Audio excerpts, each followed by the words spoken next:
Chapter first.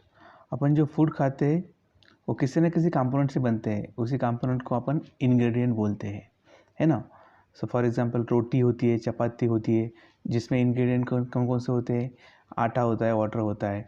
दाल एक food item है, उसमें इंग्रेडिएंट क्या होते हैं? पल्सेस होते हैं, वाटर होते हैं, साल्ट होती है, ऑयल होती है, घी होते हैं, स्पाइसेस होते हैं। फॉर एग्जांपल अपन खिचड़ी देखते हैं, खिचड़ी में इंग्रेडिएंट क्या होते हैं? राइस होते हैं, स्पाइसेस होते हैं, वाटर होता है, सॉल्ट होता है कि नहीं। ऐसे इंग्रेडिएंट मतलब उसी फूड आइटम के कंपोनेंट। इंग्रेडिएंट से ही अपने को न्यूट्रिशन मिलते हैं, ठीक है। Food material and sources mainly क्या होता है? Mainly plant and animal source होते हैं। प्लांट से अपने को क्या मिलता है? वेजिटेबल्स मिलते हैं, फ्रूट मिलते हैं, अदर पार्ट भी प्लांट्स के खाने के काम आते हैं। एनिमल से अपने को मिल्क मिलता है, एग्स मिलता है और मीट मिलता है। यहाँ पर फूड आइटम, इंग्रेडिएंट और सोर्स बोला है। इडली में क्या होता है? राइस होता है, उड़द दाल होती है, सॉल्ट होता है, वाटर, ये क्या है? प्लांट सोर्स है। चिकन करी में वैसे ही चिकन होती है, स्पाइसेस होते हैं। चिकन जो होता है वो एनिमल सोर्स होता है, और बाकी जो स्पाइसेस, ऑयल, घी जो होते हैं वो प्लांट और एनिमल सोर्स भी हो सकते हैं। वैसे ही ingredient like grains, cereal, vegetables and fruit. Animal होते हैं वो अपने को मिल्क प्रोवाइड करते हैं, एग्स देते हैं, मीट प्रोडक्ट देते हैं, एक्सेट्रा अपने को प्रोवाइड करते हैं। प्लांट के बहुत सारे पार्ट एडिबल होते हैं। एडिबल मतलब जो कि अपन खाने लायक होती है। कौन कौन से होते हैं? फ्लावर होते हैं किसी के, फ्रूट होते हैं, स्टीम होते हैं, लीफ होते हैं, प्राइमरी रूट होते हैं, वैसे ही सेकेंडरी रूट होते हैं। ये अपन अगले आने वाले क्लासेस में देखेंगे। जैसे जैसे आगे आता जाएगा वैसे वैसे अपन ये देख लेंगे। हाँ, एक टर्म यहाँ पर है स्प्राउटेड फूड। स्प्राउटेड फूड क्या होता है? अगर किसी भी ड्राई सीड लेंगे, जैसे कि मूंग या चना लेंगे, और उसको रात भर पानी में डुबा के रखेंगे और सुबह अगर उसको निकाल के रखेंगे मोड के तौर पर, तो उसे स्प्राउटेड फूड बोलते हैं। इसमें थोड़ी सी न्यूट्रिशन वैल्यू थोड़ी ज़्यादा होती है। There is something called nectar. Nectar मतलब जो हनी भी होती है वो अपने फ्लावर से जो हनी लेके आती है उसे नेक्टर बोलते हैं। बस यहाँ पर 3 टर्म आई हुई है, हर्बीवोरस, कार्निवोरस और ओमनिवोरस। हर्बीवोरस में वो एनिमल आते हैं जो कि सिर्फ प्लांट और प्लांट प्रोडक्ट खाते हैं। कार्निवोरस में वो एनिमल आते हैं जो कि मीट खाते हैं, एनिमल को ही खाती है। और ओमनिवोरस में वो एनिमल आते हैं जो कि दोनों भी खा सकते हैं। हर्बीवोरस का एग्जांपल है गोट, हॉर्स। कार्निवोरस का एग्जांपल है लायन, टाइगर्स। और ओमनिवोरस का एग्जांपल है dog. Even man also come in the omnivorous. So hence this chapter is over here. See keyword कौन कौन से हैं? पहला कीवर्ड है इंग्रेडिएंट, ये अपने को देखे। इंग्रेडिएंट मतलब कंपोनेंट ऑफ फूड, इसी से अपने को न्यूट्रिशन मिलता है। एडिबल जो कि खाने लायक। नेक्टर मतलब हनी भी जो फ्लावर से निकाल लाती है उसे नेक्टर बोलते हैं। स्पाउटेड मतलब अपन ने देखा कि अगर भिगा के रखने के बाद उसे जो मोड आते हैं उसे स्पाउटेड सीड बोलते हैं। हर्बीवोरस, कार्निवोरस और ओमनिवोरस, ये तो अपन ने देख लिया। चलो ये देखते हैं, एक्सरसाइज में देखते हैं। मिल्क, कर्ड, पनीर जो होते हैं, these are all animal product. Spinaches, cauliflower, carrot जो होते हैं, these are vegetables. Lion, tiger जो होते हैं, ईट अदर ऑर्निवोर, इन्हें क्या बोलते हैं अपन? इन्हें अपन कार्निवोरस बोलते हैं। और हर्बीवोरस क्या होते हैं? जो कि eat plants and plant product. Now filling the blank. Blank में tiger is the dash dash because is eat only meat, tiger is the carnivorous. Deer eat only plant product and so it is called herbivorous. Parrot eat only plant product, so it's called herbivorous. The dash dash we drink, which come from cows, buffaloes and goat, is an animal product. The dash dash what? Milk. We get sugar from sugarcane, which is plant. So hence, so that's it. Hey guys, let's move to chapter 2nd of class 6th. Chapter name is component of food. Previously we seen food, from where it come from. Now we will see component of the food. अपन ने देखा है previous chapter में ingredient जो होते हैं, that ingredient provide us nutrition. Each dish is usually made of the one or more ingredient and that ingredient is responsible to provide us nutrition. Okay, यहाँ पर एक चार्ट दिया हुआ है, जैसे कि some common meals of different region और state में.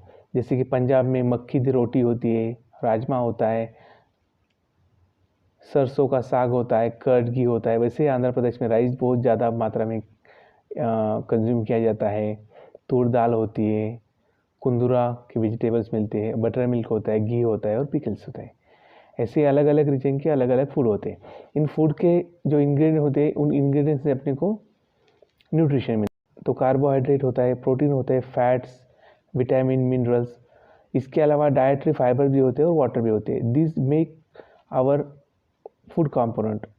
पहले अपन देखते हैं टेस्ट ऑफ स्टार्च। स्टार्च की टेस्ट अपन कैसे करेंगे? अपने फूड आइटम जो होते हैं उसमें अपन खाने में स्टार्च है ये कैसे अपन पता चलेंगे? क्या करेंगे? डायरेक्टली रॉ मटेरियल लेंगे, रॉ आइटम लेंगे। फॉर एग्जांपल पोटैटो ले लिया तो उसमें अपन डाइल्यूट आयोडीन के 2 से 3 ड्रॉप डालेंगे।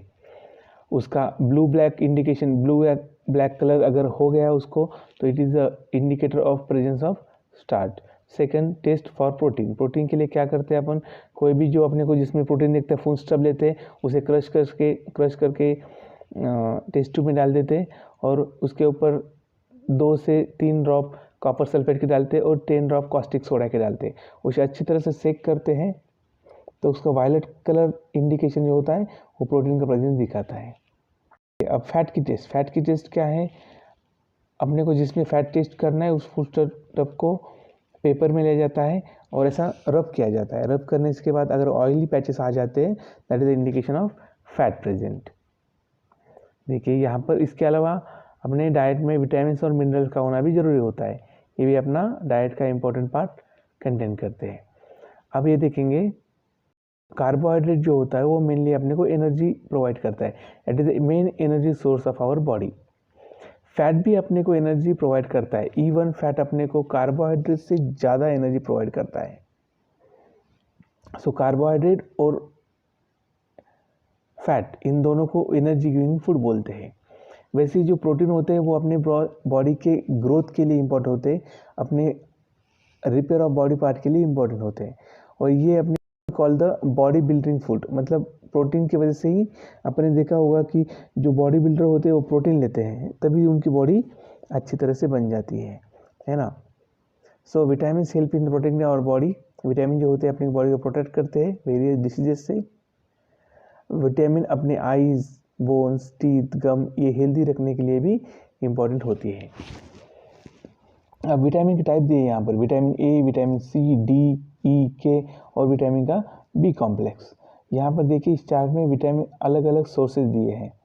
हाँ देखिए अगर ठीक से देखोगे तो सोर्सेज ऑफ कार्बोहाइड्रेट दिए है, मेज है, मैंगो है, मेलन है, papaya, sugarcane, potato, sweet potato, wheat, rice, इतने दिए। ये सोर्स ऑफ फैट दिए है ना। सो यहाँ पर जो जितने भी ऑयल होते हैं वो ऑयल फैट के सोर्स होते हैं। देखो ये फिश है, एग है, ये भी इसमें से भी अपने को फैट मिलता है।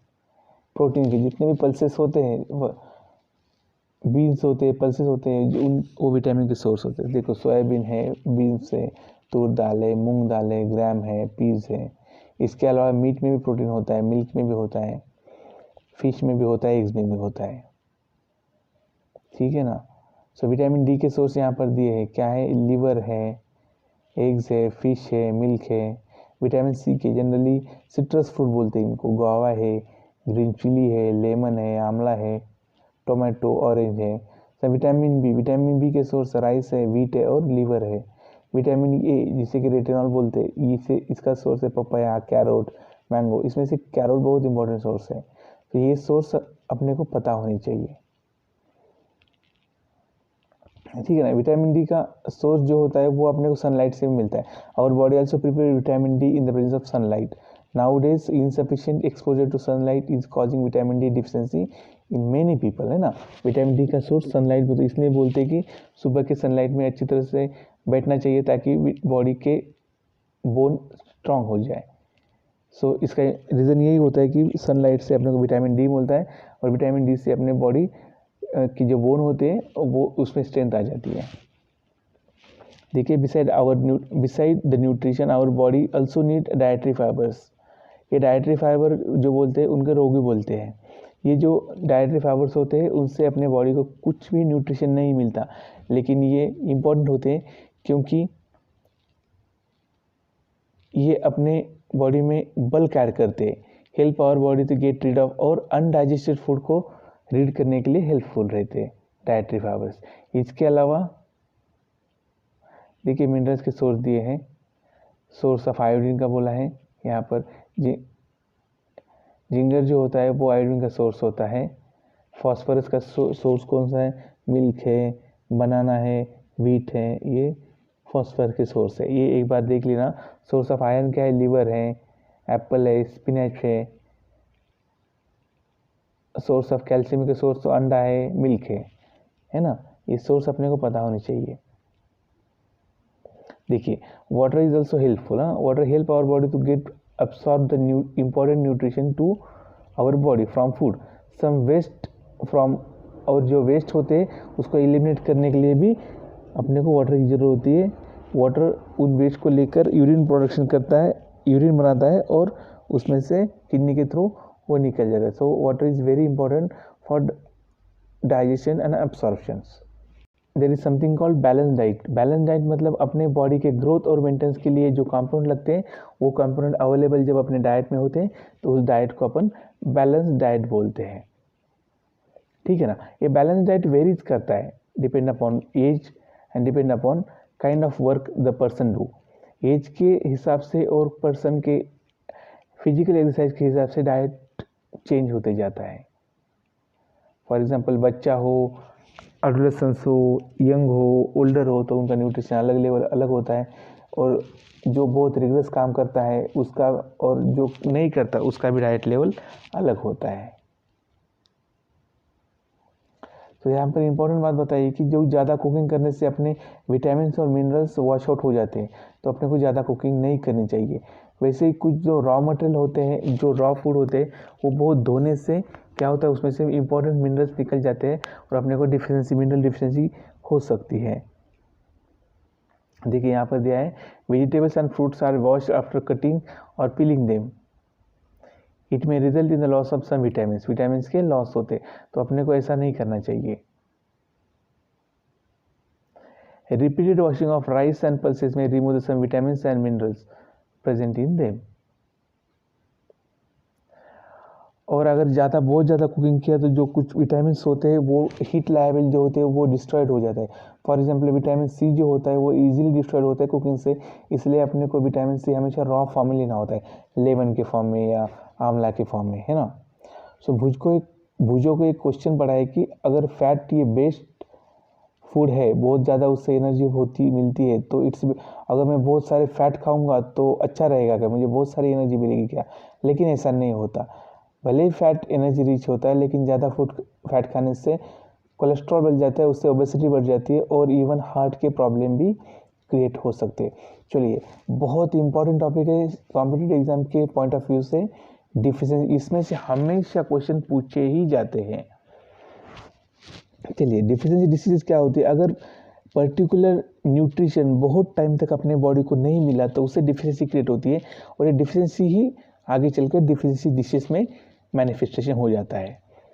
ठीक है ना। अपन अब एक एक डिफिशिएंसी देखेंगे। क्या होता है? अगर प्रोटीन की डिफिशिएंसी रही तो स्टंटेड ग्रोथ बन जाती है ना, स्वेलिंग फेस बन जाता है, डिस्कलरेशन ऑफ हेयर होते हैं, स्किन डिसीज के चांसेस रहते हैं और डायरिया भी होता है।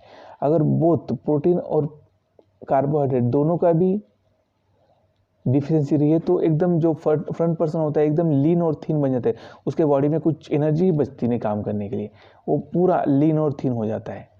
ठीक है ना। वैसे देखिए यहाँ पर बहुत इंपॉर्टेंट चार्ट दिया है, ये चार्ट आपको पता होना ही चाहिए। सी विटामिन और मिनरल दिए यहाँ पर। विटामिन ए को रेटिनॉल भी बोलते हैं। इसका मेन फंक्शन विजन प्रोवाइड करना होता है। इसके डिफिशिएंसी अपने को लॉस ऑफ विजन हो सकता है। सिम्टम क्या बोलते हैं? पुअर विजन, बहुत कम दिखता है। लॉस ऑफ विजन, कभी कभी loss of vision in darkness, मतलब डार्क में तो विजन चली जाती है। Sometime complete loss of vision भी होने के चांसेस होते हैं इसमें। विटामिन B1 की डिफिशिएंसी से बेरी ये डिसीज हो जाता है। इसमें अपने मसल जो होते हैं वो पूरे वीक हो जाते हैं, very little energy to work होती है, मतलब कुछ भी एनर्जी, मसल टोन बहुत काम नहीं करते, वीक मसल हो जाते पूरे और इसलिए एनर्जी भी नहीं बचती काम करने के लिए। नेक्स्ट इज विटामिन सी की डिफिशिएंसी से स्कर्वी होता है। स्कर्वी में क्या होता है? पूरा गम जो होते हैं अपने मसूड़े जो होते हैं उसमें से पूरा खून निकल जाता है और अपनी जो हीलिंग प्रोसीजर होती है वो डिले हो जाती है। अगर जख्म विकम हुई तो जख्म ठीक से जल्दी से भरती नहीं है, वैसे ही रह जाती है ना। इसके लिए ये ये जो होता है वो विटामिन सी की डिफिशियंसी से होता है। नेक्स्ट विटामिन डिफिशियंसी है विटामिन डी। विटामिन डी की डिफिशियंसी से रिकेट होता है। रिकेट्स क्या होता है? Bone become soft and bend. Vitamin D की डिफिशियंसी जो रिकेट होता है उसमें जनरली बोन जो होते हैं वो बहुत सॉफ्ट और बेंड होते हैं। इतने सॉफ्ट होते हैं कि इवन ये पेशेंट अगर थोड़ा सा जंप भी मारे या कहीं से थोड़ा सा चलते चलते अगर उसका पाँव भी अगर टेढ़ा पड़े तो उसके फ्रैक्चर होने के चांसेस बढ़ जाते हैं। इतना वो ये रहता है, विटामिन डी डिफिशियंसी डेंजर रहता है। So calcium deficiency. Calcium deficiency क्या होता है? बोन एंड टूथ डीके होने चालू होते हैं, क्योंकि calcium provide the strength. Calcium is providing strength to our bones and teeth. अगर उसमें ही कैल्शियम नहीं रहेगा तो उसके डिके होने के, टूथ के डिके होने के चांसेस बहुत बढ़ जाते हैं और बोन भी वीक हो जाते हैं। देखिए, weak bone and tooth decay. Next mineral है आयोडीन। आयोडीन की डिफिशियंसी से गॉइटरी डिसीज होता है। इसमें क्या होता है, जो अपनी नेक में जो ग्लैंड होती है, थायराइड ग्लैंड जो होती है, वो थायराइड ग्लैंड स्वेलन हो जाती है, बहुत बड़ी हो जाती है। थायराइड ग्लैंड की फॉलिकल इनलार्ज हो जाती है तो उसकी साइज भी बढ़ जाती है ना। सो थायराइड डिफिशियंसी क्रिएट हो जाती है। तो थायराइड डिफिशियंसी की वजह से मेंटल डिसेबिलिटी भी आ जाती है चिल्ड्रंस में। नेक्स्ट है आयरन डिफिशियंसी। आयरन डिफिशियंसी अपने को अनीमिया होता है। अनीमिया जो होता है वो उसके सिम्टम है कि वीकनेस बहुत प्रोवाइड करता है। देखिए, बॉडी में ब्लड में जो होता है, बॉडी के ब्लड में जो होता है उसमें हीमोग्लोबिन एक इंपॉर्टेंट इंग्रेडिएंट होता है, जो कि क्या करता है, ऑक्सीजन कैरिंग कैपेसिटी होती है उसकी। अगर आयरन की डिफिशियंसी रहेगी तो ऑक्सीजन कैरिंग कैपेसिटी ब्लड की कम हो जाएगी। अगर ऑक्सीजन कैरिंग कैपेसिटी ब्लड की कम हो जाएगी तो automatically it will convert into the anaemia, और अनीमिया हो जाएगा तो पेशेंट को वीकनेस आ जाएगा, है ना। सो चलिए कीवर्ड देख लेते हैं। बैलेंस डाइट अपन ने देखा, ऐसा डाइट जिसमें सब कुछ कंपोनेंट होते हैं उसे बैलेंस डाइट बोलती है। बेरी बेरी विटामिन डिफिशियंसी एक टाइप की है, B1 की डिफिशियंसी है। कार्बोहाइड्रेट देगा, energy, fat, minerals, nutrition, protein, scurvy, starch और विटामिन। ये की पॉइंट है, ये अपन ने देखे। समरी एक बार आप पढ़ लेना, यही है अपन ने जो डिस्कस किया हो। चलिए अपन एक्सरसाइज कर लेते हैं। ये क्या बोल रहा है? हाँ, टिक द स्टेटमेंट, सही या गलत बताइए। By eating rice alone we can fulfil nutritional requirement of our body. ऐसा होता है क्या? बिल्कुल नहीं होता, क्योंकि एक ही टाइप का फूड अपने को न्यूट्रिशन प्रोवाइड नहीं करता। बैलेंस डाइट जिसे बोलते हैं उसमें पूरे कंपोनेंट बॉडी को जो चाहिए वो होता है। सो ये स्टेटमेंट गलत हो गया। Deficiency disease can be prevented by eating a balance diet. Exactly यही अपन ने पढ़ा। Balance diet for the body should contain variety of food item, ऐसा ही होना चाहिए, ये सही है। Meat alone is sufficient to provide all nutrition to our body, नहीं, ये गलत है। कोई भी फूड आइटम अलोन अपने को बैलेंस डाइट नहीं प्रोवाइड करता। सो ये स्टेटमेंट गलत हुआ। चलिए fill in the blank. Fill in the blank क्या है? पहला, digest is cause by vitamin deficiency of vitamin D. क्या है? रिकेट्स, है ना। Deficiency of digest cause the disease known as beriberi. Vitamin B1 की डिफिशियंसी बेरी बेरी होता है। Deficiency of vitamin C cause the disease known as scurvy, जिसमें कि bleeding of gum होते हैं। Night blindness is cause by the deficiency of retinol, जिसे कि अपन विटामिन ए बोलते हैं in our food. So that's it.